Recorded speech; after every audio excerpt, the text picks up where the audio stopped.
Mark, Alama Lonza, how you doing, man? Assalamu alaikum, Mufti. Ya Mulana, كيف Alaikum حالك? salam. I'm good. I'm good. It's just I was wrapping this up, but I thought, look, I've almost done 5 hours. Subhanallah. But I saw Mark sitting there. I thought, yeah, it's Alama Lonzetta. All Habibi, right. Habibi. Allah. Oh, see, Ju- look at that. First of all, Jazakallah khair for all your time you're giving tonight. I feel real bad now because No, for no, keeping you don't with feel me. bad. The question I Don't was be the silly. question. It's an honor to I feel that energy coming right through the screen. It's amazing. I think we underestimate even like we think certain things are virtual, but somehow we still share I don't whether it's a vibration, frequency, and energy, or whatever it is, however it is, we still do it. A lot of On a side note, if people check Dr. Rupert Sheldrake's studies on what is PSI, which is inexplicable causality in psychology, where there isn't a direct link, and he's done many studies on being able to feel when you're being able knowing when you're being watched. Yeah, so we can tell usually when somebody's looking at us, but they found the studies to be equally true above probability when somebody was watching through a screen, watching someone.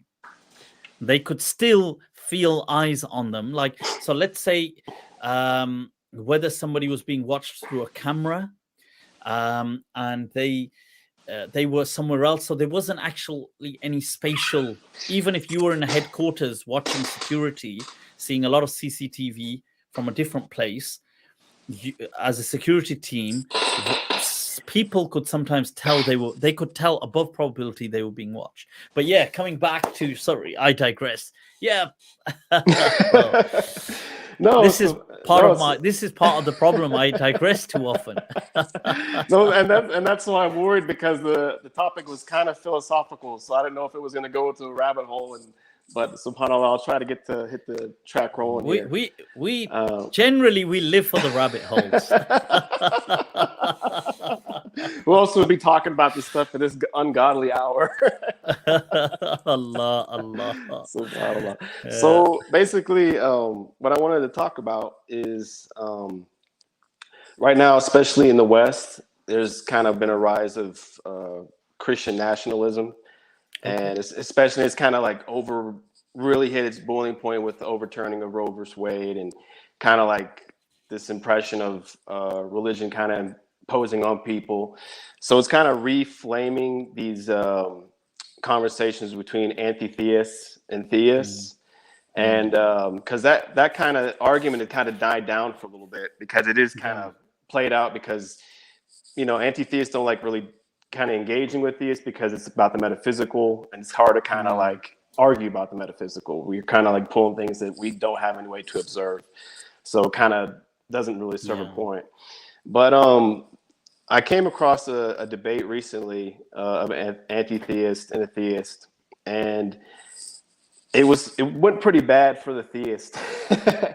as far as trying to articulate, because it seemed like the anti-theist was really pinning him on the point of God, or morality being independent of God, and because he was this guy who was actually coming from a pagan religion, trying to argue from that kind of aspect. So his religion had more kind of obvious holes in it and stuff that you could easily point out and say, like, yeah, thunder's not from Zeus being mad at you, or these type of things.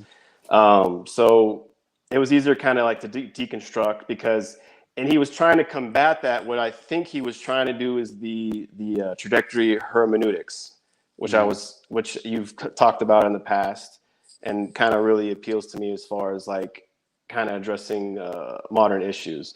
But what I wanted to ask you sure. is, and since he wasn't really able to defend the theistic position as well Hmm. as I said, probably you can. Um, through trajectory hermeneutics, would that, if you were to follow that, and I guess like even Sheikhs like Sheikh Abdullah bin Baya and others who've kind of like said we needed to update the hudud and stuff, does that put you in the camp of believing that morality exists without God? Right. So here's how we'd frame this. It's not about people who believe in God would not say that it exists independent of God, in the sense that nothing can exist in sheer independence of God, because people who believe in God believe that God brought about everything. So whether he set about certain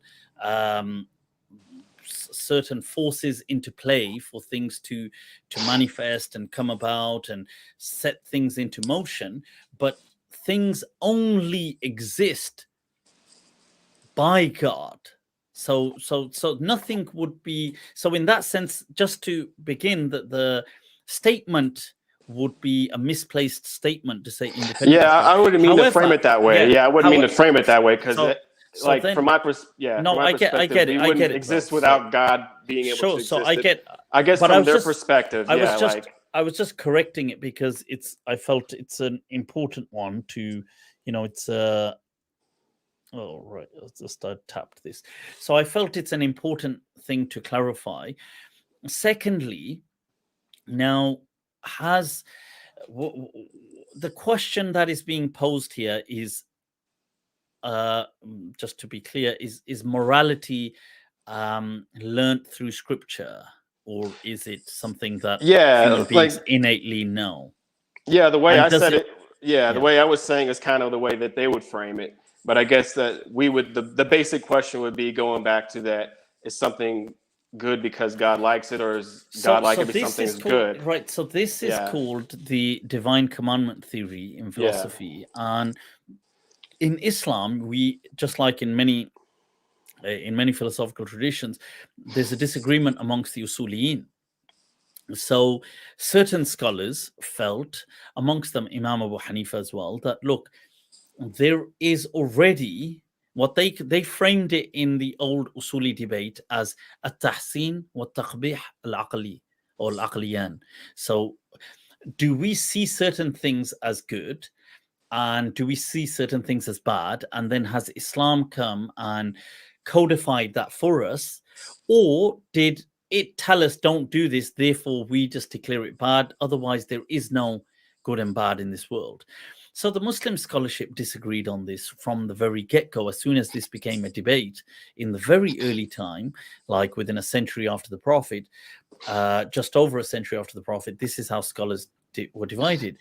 What I would, where I find myself on this debate is, yes, of course, I agree with these people that that human beings, and it's not just human beings, but let's get beginning our discussion with human beings, that we have some innate sense of right and wrong, that we already have this. So the way I this is me personally would frame it, is that we have a morality kind of instinct, or a morality compass. It's as it were akin to the language instinct. So we have this universal grammar that is embedded in us when it comes to language. But what language we learn and how we learn it is shaped by the environment that we find ourselves in. So if you were born in China, you would speak Chinese. If you're born in America, you'd speak English. Now, it's not to do with your kind of you are hardwired to pick up language wherever you are.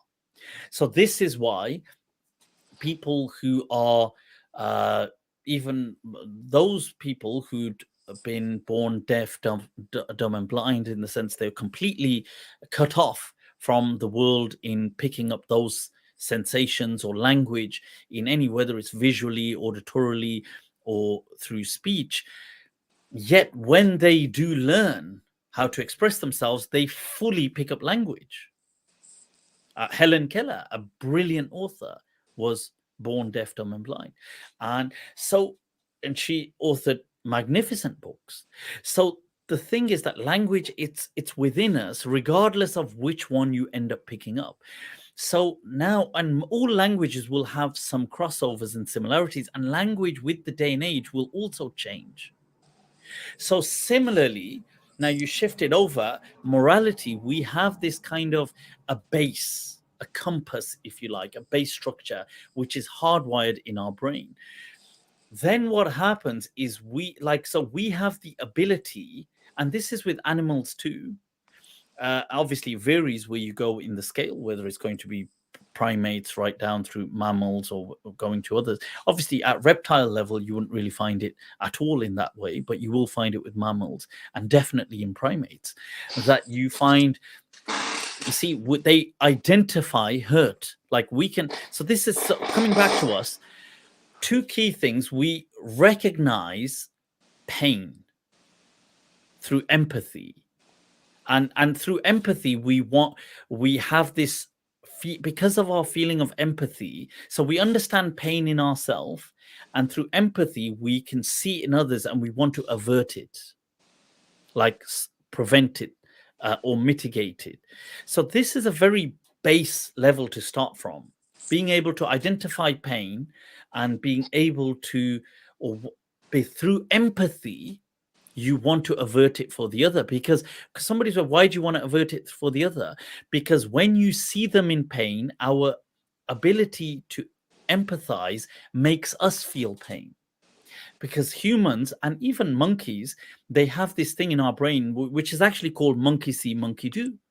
You know, the monkey see, monkey do feature. Like we mirror things. Even a baby, they so newborn babies as well, or relatively newborn, they'll do things like they'll make faces at them, or they'll stick their tongue out, and the baby will stick the tongue out.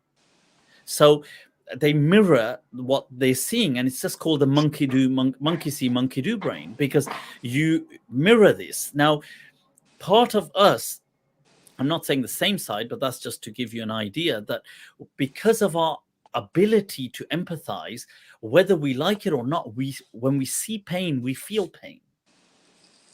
So it also hurts us that the other person is hurting. So we want to avert it. We want to prevent it, because in a way we want to prevent ourselves from being hurt by watching them being hurt. So this very simple building block foundation is enough to build morality, because it will then grow. And so what happens is, so we have very basic instincts with us, and we, through societal constructs, we kind of introject other understandings. Now, I also do feel that there is a collective consciousness which does result in an ongoing, gradual, tiny, maybe it's minuscule biofeedback of, or an ethical kind of like a feedback between our consciousness and the collective consciousness through our lives. And this is why whole and this happens with a zeitgeist. It's like at a society level, at a civilizational level. So hence you see why now, let's say, for example, in the West, it will be generally people will identify racism as wrong. They will see it as, and I'm not saying it doesn't exist, but people for the most part will feel in their gut that this is a wrong and bad thing. Whereas let's say you went back 30 years, 40 years, it wasn't necessarily evident. Like, sure, maybe they thought, okay, maybe some people thought, okay, you shouldn't do it, but it wasn't that evident to them. And now it's very evident, like they feel it in their gut that this is actually, no, this is a bad thing. And that's, I would say that the zeitgeist has changed, the collective kind of conscious feedback. That the consciousness of people has evolved, the ethics has kind of digested that. And so, yeah, so that's how a kind of loose structure of how I see things. So coming back to scripture, scripture works on the assumption that we already understand we already have an understanding of morality. So when the Quran tells you that, look, Islam has come to forbid you from muharramat, from bad, al-khaba'ith, yuharrim alaykum al-khaba'ith, bad things, disgusting things. It's come to tell you that they are haram. It's using that because it understands that the Arabs understand disgusting things. Otherwise, it wouldn't make any sense, because if you don't understand what disgusting is, and I say, well, this is big. So when the Quran says, don't do this, this is a fahisha. This is a disgusting thing, obscene thing. It's going by the assumption that human beings understand what disgusting means. So the Quran has come to, it's not, so to me, sure, some people might take the other philosophical tradition in saying human beings have no understanding of right and wrong. We only pick it up because the Quran. So, for example, if I'd never been told in Islam to murder is wrong, I would never have known to murder is wrong. Some people can hold that. I don't hold that. Many Muslims, Imam Abu Hanifa, other people didn't hold that view. They said that, look, human beings already knew this, but the Quran came to, on certain things, it didn't come for. So the rules of ahkam in the Quran are very few. Some said they were between 130 or something to about 500. That's it, out of 6,600 verses, or 6,200 verses, sorry. Right. So that's a very small percentage, or about ahkam. It's not that the Arabs didn't know murdering was wrong, but it's just that they were justifying it by certain means. They were saying, look, we know it's wrong, but here it's okay because of this tribal reason. So the Quran came to say, look, stop justifying it with your silly means. Okay, murder is murder. Whoever kills one person, it's as though he's killed the whole of mankind in the eyes of God. So these were the things. It's not that the Arabs didn't know stealing was wrong. All humans know stealing is wrong because they know it doesn't belong to you. So you're taking something that doesn't belong to you.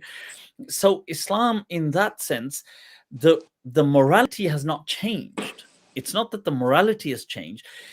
People are simply asking, do the punishments change? So that's a separate question. So, for example, if the punishment for doing something to a slave was this, or if the punishment was if some nation committed war against you, you could now turn them into slaves. This was the punishment. But the day and age has changed. And today, nobody accepts slavery. So today, this would not be the punishment that you can turn them into slaves. And Islam would mandate that you live in the day and age. This is how obviously all these ulama from especially the Maliki madhab and other madhabs that see trajectory hermeneutics and maqasid would rule this. Maybe there are maybe Muslims that would say, no, maybe even today you can do slavery then. And I would obviously disagree with them, but maybe there are people, I think, did what's his name? Did Dr. Jonathan Brown say things like that? I think in a discussion I don't remember. Maybe but there's been certain people who've said, well, or I think Daniel Haqiqat Jew definitely did argue that, sure, slavery today is wrong. And if I misconstrue this, then I apologize. But from what I recall, that they argued that, sure, we see it as wrong, but what if the day and age changed to where it's okay? Then in Islam, it's okay to do it. And so, and I obviously would not agree with that view. I would agree that once humanity has changed and does not see that as a punishment, then it's not. Islam would also agree, because Islam is here. Islam did not come about slavery. It's not about slavery. This was it was already in existence before Islam came. Islam just said, well, it was already there, so it just gave some rules about it. And people did used to do that. When they went to war, they would enslave the other people if they lost the war. And so that was not just Muslims. That was all figments of human societies throughout the globe. So Islam was also a part of them. So it just did the same thing. Now, when humanity changed, and even before, as the zeitgeist started to change, so I don't just mean the United Nations, I mean, the zeitgeist started to change, the collective consciousness. So Sheikh Ahmed Baba at Timbuktu from Timbuktu, the great Maliki scholar from the, I believe, the 18th century, in the 1800s, he gave the fatwa in the 1800s that slavery was haram.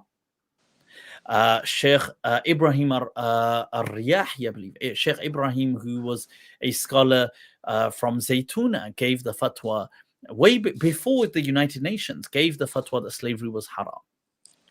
So these were both Maliki examples I gave. So that's because this is before the United Nations said it. I'm not saying, maybe other people were saying it, but I'm just giving the examples that it's a collective zeitgeist that has started to change, and people have recognized that, look, human beings should not be doing this, and they start to change. So with it, does the Sharia also, if the cause has removed, has disappeared, does the ruling adapt? So these scholars say yes, it does, and they went with that. And I'm sure there are other scholars that may argue no, that we always keep those rulings, and that's their view. Sure. I think I completely agree with kind of your way of understanding and approaching that, because if the anti-theists in the debate brought up the Cain and Abel thing, it's like, well, if you're saying that, you know, Cain murdered Abel, then we wouldn't know that murder's bad. It didn't make any sense. So he really didn't know how to get out of that. I think people it was really easy to deconstruct. So I definitely agree with what you're saying. I would say, and that understanding, because I don't see any way because it then just becomes stagnant if that doesn't become the objective. Because look, I would say, people, if you're not of the school of the voice of reason, if you're not of this school, you should ideally, I would just advise that don't debate, because don't debate with other religions or atheists, because it just won't work out well. Because you see, the voice of reason is a methodology that they are applying.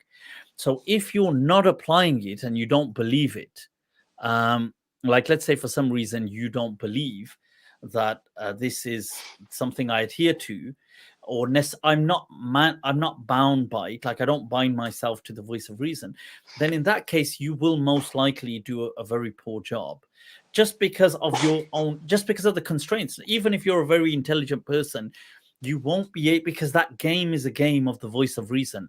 It's like saying, look, you could be a great cricketer, but if you're playing football, then it's not cricket. So if you say, look, I don't play football, I'm never trained in football, then you just play what you play. Because if you go to debating is built on philosophical reasoning and the ability to use the voice of reason to overpower the other person's argument. If you don't abide by the voice of reason compellingly, then you will, for the most part, do very poorly in that game, if we can call it a game. So I would advise people not to engage in that, unless they are people who adhere to commit themselves to the voice of reason. Then they definitely can show compelling arguments and overcome the other thing. Right.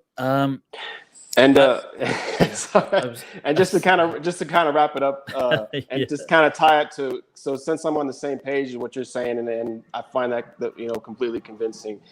The last question is, if we're tying that in and kind of like people's consciousness change and society changes, and we understand that the hudud, at a certain point, if we implement it, might have a net negative on society, then and that's why they decide changing it. Does that start to kind of seep into other aspects of like Quranic morality? Like, for example, like how the Quran sets up the concept of nikah and marriage. Like, if society seems to be moving in a separate direction that has better maybe results, like mental health wise, economic wise, the whole reasoning of having a relationship, if that seems to outpace kind of like the Islamic way. Does that mean I don't feel that? How does that kind of the same thing or no? Yeah, so I don't feel Islam sets out any of these things. I don't feel Islam. In fact, not just I don't feel, the Islamic literature clearly shows that for example, in Sahih Bukhari, I believe it's in Bukhari, the hadith of Aisha, but there's a hadith of Aisha where she's explaining how nikahs were from Jahiliyyah time. So she says in Jahiliyyah there were 4 types of nikah. 3 have been cancelled and 1 remained in Islam. So now, whether the hadith is weak or not, but you have several books describing all the nikahs before Islam. Islam did not introduce the concept of nikah. It did not even introduce how to do nikah. The Quran never taught you how to do nikah. The Prophet did not. In fact, we have no report of a description of the Prophet's nikah. Not even one. We don't have we don't have that. So because why? Because the people knew how to do nikah. It's like the Prophet did not teach people, for example, how to eat dates. They knew how to eat dates. They knew. It's like if it's akin to me saying, okay, so imagine I've come here to teach you something so spectacular, and I say, okay, well, let's start off with how do we eat cereal? And how do you pour cornflakes into a bowl? So what's this got to do with it? People know how to do these things. Now, I'm not trying to trivialize the concept of nikah, but the concept of nikah is a marriage. Then you've got the concept of marriage existed way before. Islam did not introduce the concept of marriage. It just simply said, oh, in the parameters of marriage, some people are committing abuse by doing this. So we'll just curtail that. It did not introduce anything. Everything within the nikah shar'i, the Arabs were doing prior to Islam. The only thing was the things that were abusive, Islam just said, okay, don't do them. That's all. So it did not introduce nikah. It did not introduce talaq. It did not introduce these topics. These topics were not new to the Arabs. They knew, they were already married. So people who convert to Islam, let's say a couple convert to Islam, a whole tribe converts to Islam, they were never asked to get married again. Never. In fact, this is a well-known discussion within the books of Sharia and Fiqh, that when people embrace Islam as a couple, their marriage stands. You do not ask them to renew their nikah. So this is why all the tribes of that entered Islam, the Prophet never said to people, renew your marriage. He never went, like, let's say Abu Bakr became a Muslim, he never said to him, go home and renew your nikah. That never happened. When, in fact, the apostates, the Hurub al-Ridda, the battles of Ridda, when many of Bani Hanifa and these people embraced Islam and kind of had a compromise, they were never asked to renew their nikah. This was never, and in fact, this is a known thing within Islam that when people, it's in all intermediate and advanced level books of fiqh, that when a couple embrace Islam, their nikah stands.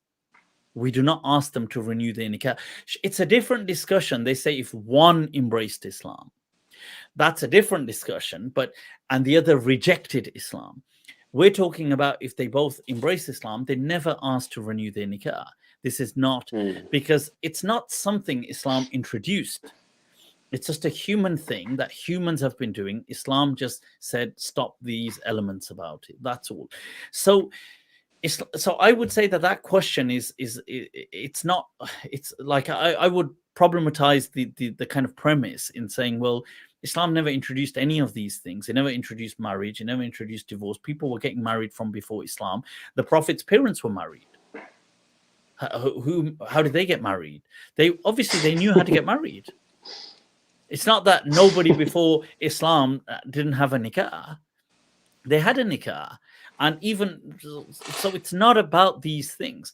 So Islam just simply said it's about acceptance, ijab al-qabul, how it manifests, the rules of what I mean, it doesn't even, so relationships, how you have a relationship, this would obviously be shaped by your understanding of the day and age. People's expectations of relationships would change.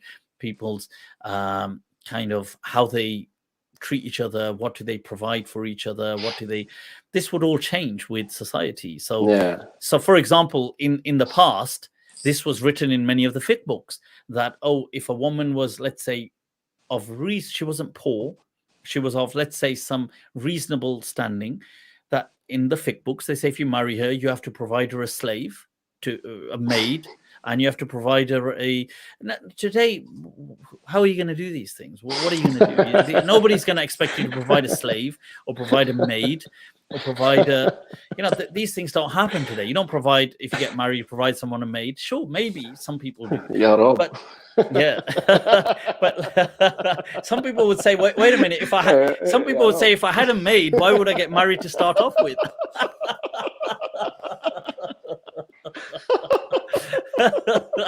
Right, now I'm going to get cancelled. All the people go, what the hell? They go, wait a minute, if I had maids already walking around, doing everything for me.